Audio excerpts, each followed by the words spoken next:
tapak tua, kemudian tanpa bekal sedikit pun menuju dan berjalan melakukan tirta yatra, dharma yatra, dan mengitari puncak Gunung Arjuna yang dikenal dengan Pradaksinapata guna mencari moksa.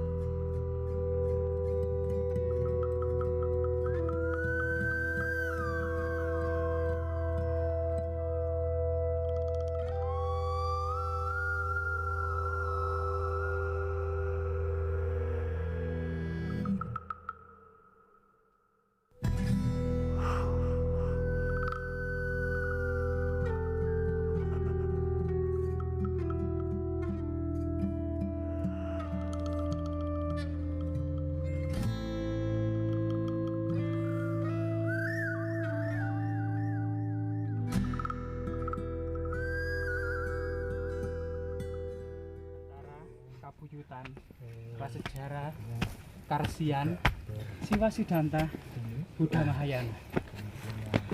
Hampir semua arca dengan perut gendut, mengingatkan sebuah ritual tantra serta cerita gadeksa. Belum merak biasanya ini ya sebagai sebuah area lulus suci. Dengan yang samping kiri ini memegang apa kelihatannya ya? Sudah aus ya? Iya. Kelihatan ya? Kelihatannya tangannya Kipas juga. memegang kipas juga ya. Kipas ya? Kipas. Iya. Jadi memang ini arca Dwarapala ya, Iya. sengaja ditempatkan di pintu gerbang masuk sebuah bangunan candi ya. Nah, di sini juga kita dapat lagi. Nah ini persis seperti smart ya. Sebagaimana punden berundak-undak. Ada area paling bawah yang disebut Burloka. Area tengah disebut Dwarloka. Dan area paling sakral disebut Swarloka.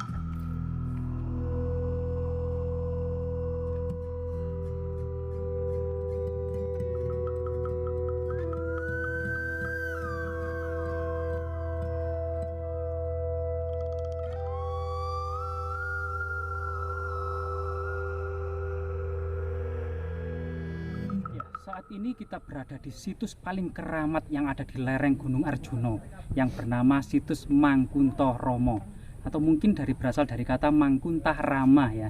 Istilahnya kemudian banyak dari epik Ramayana atau kemudian identik dengan tokoh Sri Rama. Secara artefaktual, situs ini berbentuk punden berundak-undak dengan ciri karesian. Diduga memang ada kebangkitan kembali pada masa Majapahit, terutama pada masa akhir gitu ya, tentang pemujaan era prasejarah atau juga disebut juga kapitayan atau kabuyutan, di mana kemudian kita tidak mendapati linggayoni maupun arca-arca yang bersifat panteon agama Buddha, melainkan sebuah arca-arca Dwarapala yang memiliki sosok menyerupai arca prasejarah dengan wajah yang menyeramkan seperti sosok-sosok raksasa. Situs Mangkuntoromo ini diduga merupakan area tengah yang merupakan yang dikenal dengan area Dwarloka. Dalam filosofinya, jika kita melihat dan mengacas dari segi artefaktual lereng Gunung Arjuna ini, sekitar situs Abhyasa yang ada petirtaan Dewi Kunti atau Sendang Dewi Kunti, diduga di situ adalah area petirtaan. Karena ciri khas dari kaki Gunung Suci atau Burloka itu ada area pensucian jiwa sebelum memasuki area dan tahapan yang kedua, yaitu area yang saat ini, yaitu Dwarloka. Dalam tradisi kuno, area Dwarloka ini memiliki ciri pemujaan, persajian, kemudian kadewa guruan, termasuk asrama-asrama. Adanya umpak-umpak batu ini diduga menopang pilar-pilar kayu, yang di situ adalah mandapa-mandapa, asrama-asrama, tempat mencari ilmu, dan para maharesi, mahapertapa, mahayogi mengajarkan dharma kepada santri atau murid-muridnya ya. Karena santri berasal dari kata cantrik ya, atau sastri, yaitu murid agama Buddha. Tapi di sini kita akan mendapati sebuah jejak teras berundak-undak. Bagian atas ujungnya, jangan salah, yang menyerupai nisan merupakan altar yang bersifat gunung yaitu tujuan dari para mencari moksa untuk menuju ke puncak gunung yang disebut area ketiga, yaitu Swarloka. Jika para tapi atau para pertapa yang sudah lanjut usia di area ini kemudian berjalan tanpa bekal menuju puncak Gunung Arjuna, nanti memasuki gerbang tanpa gerbang yang dikenal dengan situs Sepilar. Itulah kemudian para pertapa tua kemudian tanpa bekal sedikit pun menuju dan berjalan melakukan tirta yatra, dharma yatra, dan mengitari puncak Gunung Arjuna yang dikenal dengan Pradaksinapata, guna mencari moksa atau ajal pun menjemput.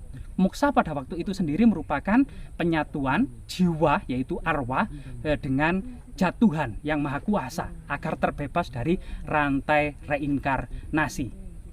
Melihat banyak sekali arca-arca yang bersifat gendut gitu ya, dan tambun, serta kemudian simbol-simbol yang diduga penis bagian bawah, diduga area ini juga merupakan area pemujaan tantra atau tantrayana. Tantrayana ini berkembang pada masa akhir Singosari, terutama Kertanegara juga sangat mengembangkan ajaran tantra. Pada masa Majapahit juga banyak tantra, seperti di Candi Sukuh dan Ceto itu juga banyak relief-relief yang menggambarkan tentang alat kelamin wanita maupun alat kelamin pria dalam arti yang sangat-sangat natural. Nah, ini merupakan pemujaan yang bersifat tantrayana. Dari segi arca-arca yang bersifat gendut dan tambun, ada cerita yang kemudian muncul oleh bujangga, para sastrawan, dan para empu Majapahit. Karena sebelumnya belum muncul cerita ini, yang dikenal dengan Bubuksa dan Gagang Aking, yaitu dua bersaudara pergi menuju hutan untuk bertapa. Bubuksa makan segalanya di hutan, ada babi hutan, kijang, celeng, ular dimakan, sehingga selama 40 tahun bertapa di hutan hingga gendut dan tambun. Berbeda dengan saudaranya Gagang Aking, tidak mau memakan hewan-hewan, melainkan daun-daunan yang terasa pahit, sehingga selama 40 tahun menjadi kurus kering. Sang Hyang Wenang menguji kemudian keduanya dengan menyamar sebagai sosok harimau yang kelaparan, menuju ke Gagang Aking dan mengatakan, "Saya akan memakanmu." Tapi Gagang Aking mengatakan, "Jangan makan aku, tubuhku kering kurus, dagingnya pahit, makan saudara saya sana, namanya Bubuksa, badannya gemuk, kamu akan kenyang ke sana." Maka harimau pun menuju ke Bubuksa. Maka harimau mengatakan, "Aku akan memakanmu." Tapi Bubuksa mengatakan, "Jika itu sekehendak dewata, di akhir pertapaanku aku akan dimakan harimau, maka silakan makan sepuasnya."